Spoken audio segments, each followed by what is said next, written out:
જય સ્વામિનારાયણ। તારીખ 3/7/2025 અષાઢ સુદ આઠમ ગુરુવાર।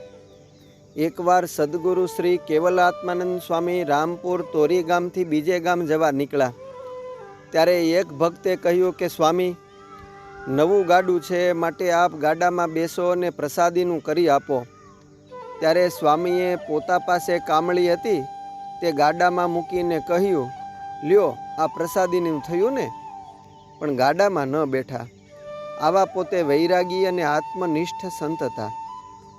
ગુણાતીતાનંદ સ્વામી કહે, ઘણા સાધુ તો જ્યાં સારી સારી રસોઈ મળે ત્યાં વારે વારે જાય, પણ કેવલાત્માનંદ સ્વામી તો જો કોઈ પાકી રસોઈનું કહે તો તેને કહેજે, જૂનાગઢથી સ્વામીનો કાગળ મંગાવ્યો છે, તે આજ્ઞા આવશે ત્યારે પાકી રસોઈ લેશું, એમ બહાના કાઢીને ચોખ્ખી ના કહેરાવે ને દાળ રોટલા લાવે તે જ જમે। કોઈ પાકી રસોઈનો બહુ આગ્રહ કરે તો 2 દિવસમાં ત્યાંથી ભાગી નીસરે ને બીજે ગામ જઈને સત્સંગ કરાવે। એકવાર કેવલાત્માનંદ સ્વામી અમરેલી પાસેના મોટા આંકડિયા ગયા। ત્યાં પવિત્ર વિપ્ર ત્રવાડી મકનભાઈએ સ્વામીને જમવા સારું પોતાના ઘેર આમંત્રણ આપ્યું।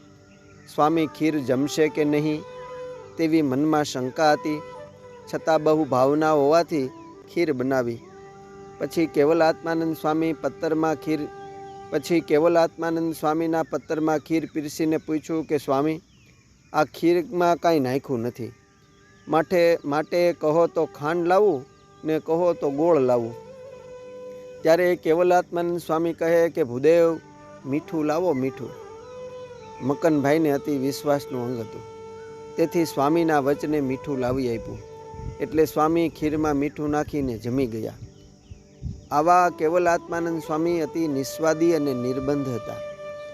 ગળા, ચીકણા, ચોપડા કે વઘારેલા ખૂબ ખાવાથી કામ ક્રોધાદિક વધશે ઘટશે નહીં, માટે આપણે તો સ્વામિનારાયણ ભગવાને કહ્યું છે તેમ મહારાજની રુચિ પ્રમાણે રહેવું। 3 ગ્રંથથી વધુ લુગડું કે પદાર્થ રાખશે કે ખાશે તેને બંધન થશે ને એનો આગળ જવાબ લેવાશે, એવું અનુસંધાન સ્વામીને કાયમ રહેતું, અને કહેતા કે આમ રહેવાશે તો સ્વામિનારાયણ ભગવાન રાજી થશે। કેવલાત્માનંદ સ્વામી અત્યંત સાદગીપૂર્વક સાત્વિક જીવન જીવતા, ભાવપૂર્વક મંદિરની દરેક સેવા ક્રિયા કરતા। તેઓ શ્રી કોઈ વસ્તુનો જરા પણ ગેરઉપયોગ થવા કે કરવા દેતા નહીં। અસ્તુ, જય સ્વામિનારાયણ। સદગુરુ શ્રી કૃષ્ણચરણદાસ સ્વામીની વાતોમાંથી।